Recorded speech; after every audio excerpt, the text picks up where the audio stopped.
गांव का छोटा सा रेलवे स्टेशन। हल्की हल्की हवा चल रही है।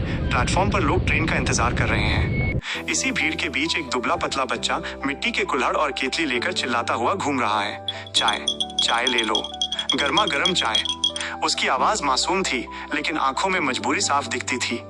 एक बुजुर्ग यात्री ने उसे पास बुलाया। बुजुर्ग, बेटा तुम पढ़ाई क्यों नहीं करते? इतनी छोटी उम्र में चाय क्यों बेचते हो?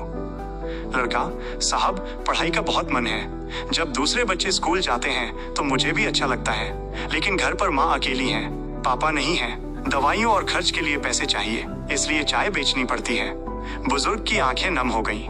उन्होंने जेब से 500 रुपए निकाले और बोले, बेटा इसे अपनी पढ़ाई में लगाना, हार मत मानना।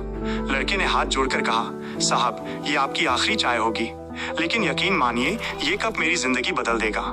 समय बीता। वही बच्चा प्लेटफॉर्म की बेंच पर बैठकर पढ़ता, कभी लैंप पोस्ट की रोशनी में किताबें खोलता। लोग मजाक उड़ाते, ये चाय वाला डॉक्टर बनेगा क्या? पर उसने हार नहीं मानी।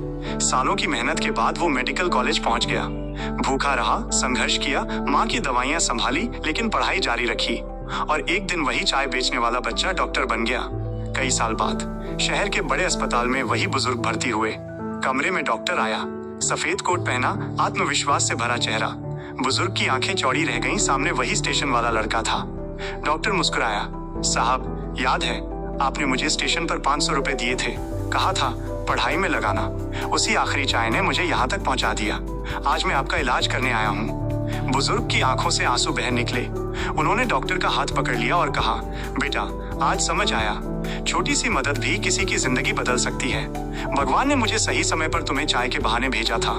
कमरे में गहरी खामोशी छा गई, बस दिलों की धड़कनें सुनाई दे रही थीं। सीख यही है कि कभी किसी छोटे काम या मदद को हल्के में मत लो। हो सकता है वही किसी का भविष्य बदल दे, और शायद एक दिन वही भविष्य तुम्हारे पास लौटकर खड़ा हो जाए। ऐसी ही ज्ञानवर्धक जानकारी के लिए हमारे चैनल को सब्सक्राइब करें, शेयर करें और वीडियो को लाइक करें। धन्यवाद।